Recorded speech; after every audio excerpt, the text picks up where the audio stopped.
Penerbangan terbang antarabangsa King Abdul Aziz, Jeddah.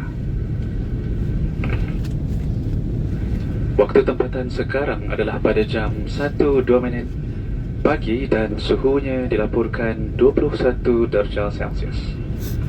Bagi tujuan keselamatan, anda dikendaki berada di tempat duduk sehingga isyarat pasangkan tali keledar dipadamkan dan pesawat berhenti sepenuhnya. Berhati-hati ketika membuka ruang penyimpanan di atas dan pastikan tiada barangan anda yang tertinggal.